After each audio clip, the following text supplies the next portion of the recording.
Halo anak-anak yang terkasih, bagaimana kabar kalian hari ini? Hari ini ketemu kembali bersama Bu Vita dalam pembelajaran matematika wajib yang ketiga. Nah, tentunya ini adalah materi atau UKBM terakhir dalam pembelajaran kali ini atau semester kali ini. Kali ini Bu Vita akan menjelaskan mengenai salah satu bentuk dari transformasi geometri, yaitu yang disebut dengan pencerminan.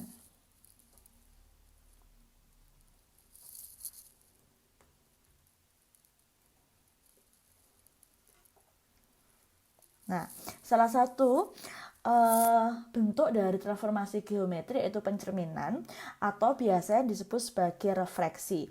Kalau kalian melihat apa sih yang disebut sebagai refleksi atau pencerminan? Nah, ini adalah salah satu atau beberapa contoh dari pencerminan itu sendiri. Gampangnya kalau kalian pengen tahu bagaimana contoh atau penerapan nyata pencerminan dalam kehidupan sehari-hari, itu sama halnya ketika kalian bercermin di depan kaca. Nah, di situ pencerminan atau refleksi dalam pembelajaran ini dapat digunakan dalam keadaan yang paling sederhana. Lalu kemudian apa inti dari pencerminan itu sendiri? Jadi pencerminan itu intinya adalah bentuk dan ukuran benda sama dengan bayangannya. Nah, jadi nanti ketika kita berbicara tentang transformasi geometri, pasti ada dua hal yang terpenting, yaitu adalah bendanya dan bayangannya. Nah, tapi kalau pencerminan, dia itu urutan bendanya dalam posisi terbalik. Sama halnya ketika kita bercermin. Jadi ketika kita bercermin pasti kelihatan yang tadinya posisi di sebelah kirinya kita, kalau di cermin bisa di sebelah kanannya kita. Jadi disitulah terjadinya suatu pencerminan atau refleksi. Refleksi ini sendiri ada 7 macam. Kita ke macam yang pertama ya. Kita ke bentuk yang pertama. Bentuk yang pertama adalah pencerminan terhadap sumbu X atau garis Y-nya sama dengan 0. Nah, di sini saya punya titik A. Titik A-nya adalah min 1,2. Berikutnya di sini ada titik B yaitu adalah 3,1 dan C 1,4. Selanjutnya kita menggambar sumbu X-nya. Nah, ini sumbu X-nya ya, gampang sekali. Sumbu X-nya ini berarti dia sebagai cerminnya. Lalu kemudian kalau sudah, kita lihat baik-baik. A, B, dan C ini adalah bendanya. Artinya dia dituliskannya atau digambarkannya dengan gambar yang tegas. Sedangkan kita lihat bagaimana dengan bayangannya. Nah, ini bayangannya. Kita lihat bareng-bareng ya. Kita fokus pada titik A.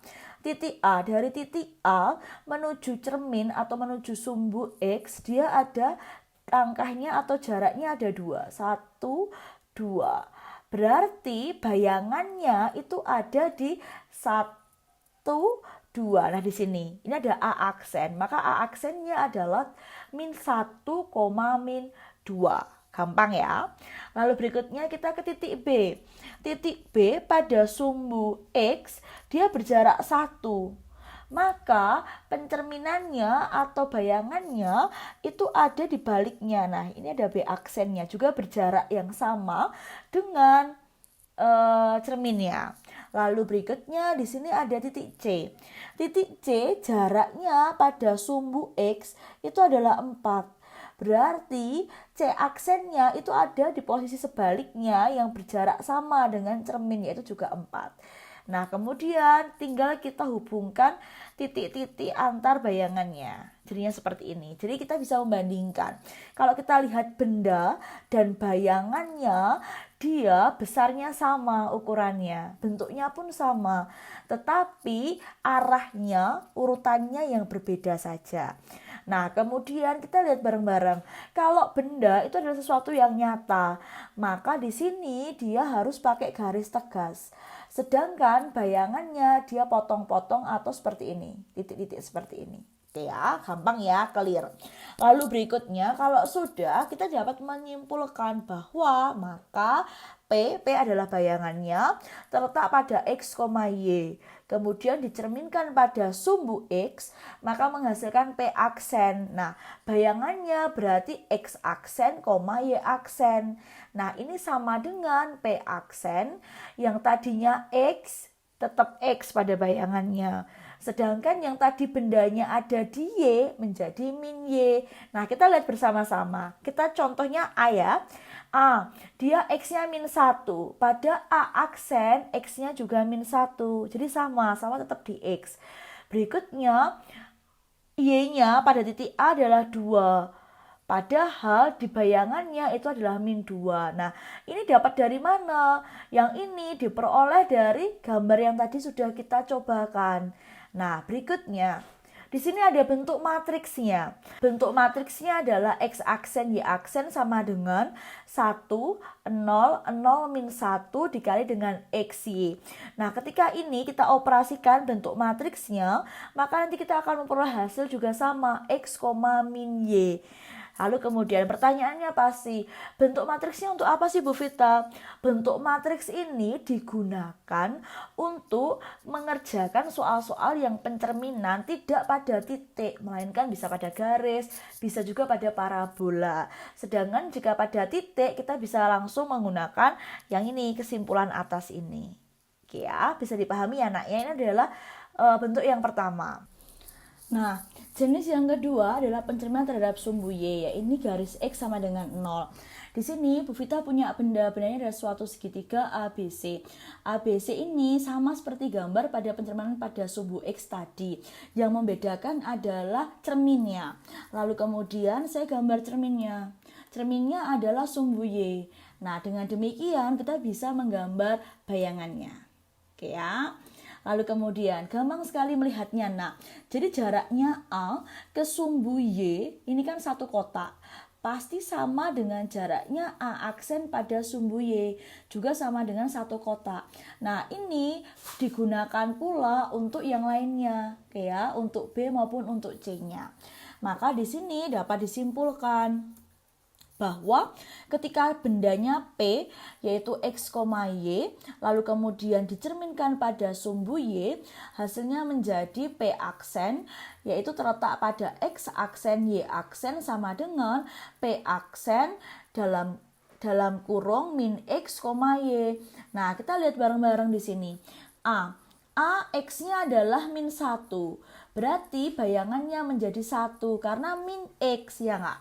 Lalu kemudian Y-nya 2. Maka di sini pada bayangannya Y-nya juga 2. Y-nya tetap. Oke ya, jadi kalian bisa membedakan nantinya ketika bisa melihat dari gambar, bisa pula ketika kalian sering mengerjakan pasti bisa melihat bedanya. Lalu berikutnya, bentuk matriksnya adalah X aksen Y aksen sama dengan min 1, 0, 0, 1, XY. Nah, ini ketika kalian kalikan, pasti hasilnya menjadi min X, Y. Mudah ya. Lalu berikutnya kita ke bentuk yang ketiga. Bentuk yang ketiga adalah pencerminan terhadap garis X sama dengan A. Oke, bendanya sama ya dengan dua pencerminan sebelumnya. Lalu berikutnya saya gambar dulu cerminnya. Oke, cerminnya adalah X sama dengan A. Di sini saya membuatnya A sama dengan 2. Oke ya, A sama dengan 2. Berarti di sini ya. Kalau A sama dengan 2 berarti X sama dengan 2. Oke, paham. Nah, kalau sudah tinggal kita gambarkan. Oke, nah seperti ini. Saya punya di sini A ke garis X sama dengan 2, dia jaraknya adalah 3 kotak. Berarti A aksen pada garis X sama dengan 2, jaraknya juga 3 kotak. Oke ya. Ini juga berlaku untuk titik B maupun titik C. Nanti kalian bisa coba sendiri-sendiri. Lalu kemudian saya hubungkan bayangannya. Nah, titik-titiknya menjadi seperti ini. Oke ya, gampang. Lalu berikutnya, maka dapat disimpulkan P X, Y, kemudian dia dicerminkan pada garis X sama dengan A, menghasilkan P aksen, yaitu adalah X aksen, Y aksen, sama dengan P aksen. Nah, ini rumusnya, Nah, rumusnya ini berarti karena dia bergesernya pada X sama dengan A, atau cerminnya itu pada X sama dengan A, maaf. Nah, ini berarti X-nya yang berubah. Di sini saya punya 2 kali A, dikurangi X, Y. Jadi Y-nya tetap ya. Nah, kita coba bareng-bareng di sini. Saya mencari contoh atau mencontohkan poin A. Poin A ini berarti X-nya adalah min 1. Kemudian A-nya berarti 2. Maka 2 kali 2 yaitu 4 dikurangi min 1. Maka hasilnya 5. Betul ya? Nah sekarang kalau masih belum paham saya ke B. Saya fokus ke B. Ke B ini berarti X-nya 3. Maka saya punya 2, A-nya 2 berarti 2 kali 2 4 dikurangi X-nya yaitu 3. Maka 4 kurangi 3 sama dengan 1. Oke ya. Sudah paham? Kalau untuk Y-nya berarti dia tetap. Nah, ini berasal dari apa? Berasal dari bentuk matrik yang seperti ini. Di mana X aksen, Y aksen sama dengan min 1, 0, 0, 1 dikali dengan X dikali XY ditambah 2A0. Nah, ini rumusnya yang spesial di sini. Ada penjumlahannya di sini ya.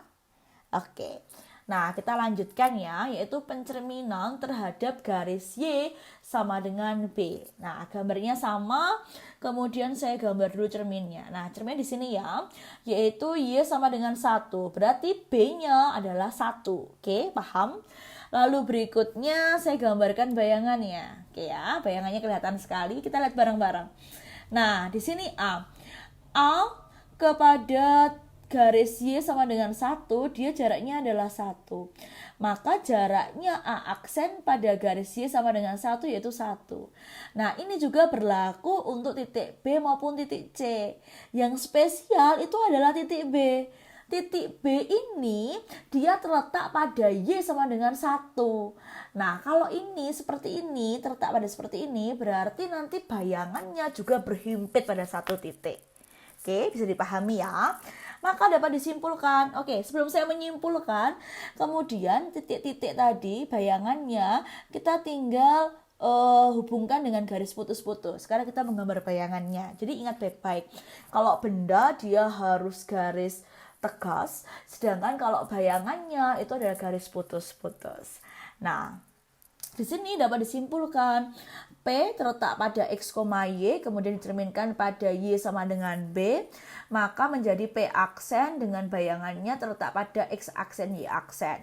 Sama dengan P aksen, ini terletak atau yang dimaksud adalah X, 2B min Y. Nah, ini kebalikannya dari tadi ya. Kalau tadi itu karena X sama dengan A, berarti X-nya dia yang berubah. Tapi kalau Y sama dengan B, berarti sumbu Y-nya dia yang berubah. Oke, jadi kalian harus bisa membedakan loh antara dua hal ini. Nah, kalau sudah, ini rumusnya dari mana sih? Nah, dari bentuk matriks ini. Di mana X aksen, Y aksen sama dengan 1, 0, 0 min 1 dikali dengan XY ditambah 0, 2P. Nah, diperoleh dari rumus yang ini. Paham ya? Nah, sekarang kita lihat baik-baik. Saya punya A. A-nya adalah X-nya min 1. Berarti A aksennya, X-nya tetap min 1 karena X tidak berubah. Kemudian kita fokus pada B. B di sini, kita fokus pada Y. Y pada A itu adalah 2. Nah, ini tinggal kita masukkan ke rumus. Y 1 ya nak ya. B-nya yang 1, berarti saya punya 2 kali 2, berarti saya punya, B-nya 1 ya, berarti 2 kali 1, saya punya 2, dikurangi Y-nya 2, berarti 0, benar ya? Nah, tinggal kamu substitusikan aja, jangan sampai kebolak-balik antara B dan Y-nya. Oke ya, paham? Ini juga berlaku untuk B aksen maupun C aksen, silakan kalian coba sendiri. Berikutnya, pencerminan terhadap garis Y sama dengan X. Nah, ini bendanya sama seperti pencerminan yang tadi. Lalu kemudian ini garisnya atau cerminnya Y sama dengan X. Kelihatan ya, jadi miring seperti ini. Lalu kemudian kita gambar bayangannya. Oke, nah kita lihat bareng-bareng deh. Di sini saya punya A, dia itu ke garis Y sama dengan X. Berarti kita ngikuti garisnya. Ini A-nya punya berapa ya? Ini berarti dia punya 1,5 ya, 1,5 kotak ya. Berarti A aksennya juga 1,5 kotak. Oke, paham ya? Lalu kemudian yang kelihatan gampang ini B-nya. B-nya ke Y sama dengan X ini satu kotak, berarti B aksennya ke X juga satu kotak. Nah, begitu juga dengan yang C-nya. Oke ya, paham ya? Jadi kita mencerminkannya dengan cara miring dia. Lalu kemudian bayangannya kita hubungkan dengan garis putus-putus. Nah, gampang ya. Lalu kemudian dari gambar ini dapat kita simpulkan, maka P yang terletak pada X, Y dicerminkan pada garis Y sama dengan X. Dia akan membentuk P aksen yang terletak pada X aksen, Y aksen. Nah, P aksennya itu berarti Y, X. Jadi dibalik kondisinya. Kita lihat bareng-bareng yuk. Saya punya titik A. Titik A ini kan min 1,2. Nah, bayangannya berarti kebalikannya. Nah, kita lihat A aksennya 2,-1. Betul ya? Di gambar pun juga betul pasti. Lalu kita lihat ke B. B-nya itu 3,1. Berarti bayangannya kebalikannya yaitu adalah 1,3. Gampang ya nak ya? Lalu kemudian bentuk matriksnya. Bentuk matriksnya adalah X aksen Y aksen sama dengan 0, 1, 1, 0 dikalikan dengan XY. Nah ini ketika kamu kalikan pasti hasilnya adalah kesimpulan kita tadi. Letaknya si bayangannya itu ada di mana. Oke, gampang ya.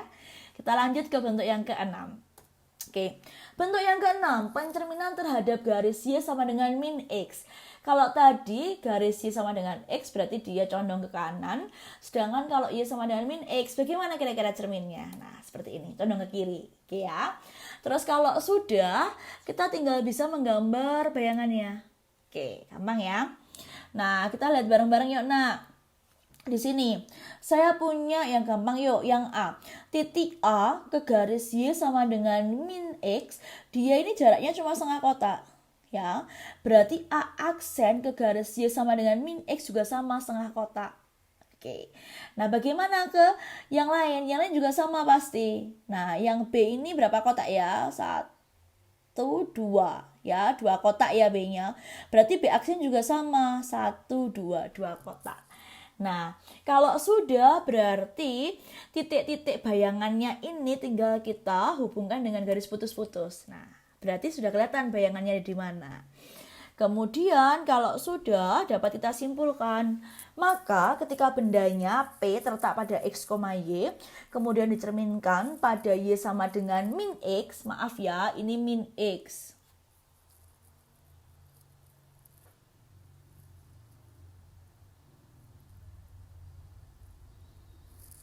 Ini harusnya Y sama dengan min X. Oke ya. Kelihatan ya. Ketika P bendanya, lalu kemudian terletak pada X, Y, lalu kemudian dia dicerminkan pada Y sama dengan min X, maka P aksennya dia terletak pada X aksen, Y aksen. Siapa P aksennya? Yaitu adalah min Y, min X. Nah, min Y, min X dari mana? Kita lihat bareng-barang. Yang ini yang A. Yang A min 1,2. Nah, berarti ketika dibalik, nah kita lihat ini, dia menjadi min 2,1. Jadi selain posisinya dibalik yang tadinya ini XY, ini jadi YX, juga dikalikan, kayak dikalikan dengan min 1. Jadi bedanya kalau yang tadi Y sama dengan X itu hanya menjadi Y, X. Sedangkan kalau Y sama dengan min X menjadi min Y, min X. Nah, bentuk matriksnya seperti ini, di mana X aksen Y aksen sama dengan 0, min 1, min 1, 0 dikali dengan XY. Mudah ya. Ini matriksnya kembali lagi kalau kamu kalikan, pasti akan ketemu titik dari bayangannya. Oke, gampang ya. Lalu berikutnya bentuk yang terakhir. Bentuk yang terakhir adalah pencerminan terhadap titik 0,0. Ini spesial banget, nak. Kenapa spesial? Karena ke-6 jenis sebelumnya yang Bu Vita jelaskan, itu pencerminannya adalah pada suatu garis. Kalau ini pencerminannya terhadap suatu titik yaitu 0,0. Maka titik 0,0 ini kita sebut sebagai, nah di sini ada tanda merah ya, Bu Vita kasih tanda merah. Titik 0,0 ini disebut sebagai titik refleksinya. Nah, bagaimana titik refleksinya? Yuk, gampang sekali. Nah, sekarang saya mulai dari titik A. Jarak titik A ke 0,0. Ini tinggal saya tarik pada titik 0,0 kepada A aksen. Ya, ini jaraknya sama ya nak ya. Kelihatan kan nak? Oke. Lalu yang berikutnya, di sini jarak dari B ke titik 0,0. Berarti jaraknya ini juga harus sama kepada jarak B aksen ke titik 0,0. Lalu berikutnya, jarak C ke titik 0,0 dia sama dengan jarak 0,0 ke C aksen atau C aksen ke 0,0. Nah, ketika A aksen, B aksen, C aksennya sudah bisa kita tentukan, kita bisa menghubungkannya dengan suatu garis. Putus-putus. Jangan lupa. Nah, mudah ya. Terus ini rumusnya. Maka P terletak pada X, Y, kemudian dicerminkan pada titik pusatnya adalah 0,0, maka P aksen terletak pada X aksen, Y aksen. Sama dengan P aksen. Nah, ini hasil pencerminannya. Min X, min Y. Nah, kita lihat bareng-bareng yuk. Saya punya titik A, min 1,2. Nah, berarti pencerminannya dia adalah dikalikan dengan negatifnya, min 1. Maka yang tadinya min 1 jadi 1, kemudian Y-nya tadinya 2 menjadi min 2. Nah, ini juga berlaku untuk titik B, B aksen, C, dan C aksen. Mudah ya? Jadi, matriksnya seperti ini. X aksen, Y aksen sama dengan min 1, 0, 0, min 1 dikali X, Y. Nah, sekarang karena ada 7 jenis pencerminan yang harus kalian pahami atau harus kalian bisa membedakan antara ketujuhnya ini adalah ciri khasnya. Kalau dicerminkan pada sumbu X bagaimana hasilnya, dicerminkan pada sumbu Y bagaimana, dicerminkan pada titik 0,0 bagaimana. Nah, kalau kalian sudah ketemu ciri khasnya dari hasil pencerminannya, kalian juga pasti akan bisa menentukan bagaimana hasil bayangannya atau letak bayangannya. Saya ingatkan sekali lagi, kalau yang dicerminkan itu dia berupa titik ya, masih berupa titik, berarti kalian cukup menggunakan ini. Kesimpulan yang atas ini. Jadi bayangannya di mana, kalian bisa langsung menentukan bendanya di mana, kalian bisa langsung menentukan bayangannya di mana. Cuman nanti kalau kondisinya yang ditanyakan itu berupa garis atau berupa parabola, berarti kalian harus pakai matriksnya. Oke ya, tapi kalau untuk yang sederhana, soal-soal yang sederhana, kita tidak harus pakai matriksnya juga bisa. Nah, seperti apa kalian penasaran? Nah, kita lanjut pada contoh Bu Vita berikutnya. Oke ya, semoga penjelasan sederhana Bu Vita kali ini mengenai pencerminan atau dasar dari pencerminan setidaknya membuat kalian betul-betul paham. Jadi ketika kalian bercermin di kaca, itu kalian juga sudah menerapkan salah satu materi dari transformasi geometri, terutama tentang materi pencerminan. Oke, kurang lebihnya demikian. Mohon maaf kalau masih banyak yang salahnya. Terima kasih sudah mendengarkan penjelasan dari Bu Vita. Nah, silakan pahami contoh-contoh saya berikutnya.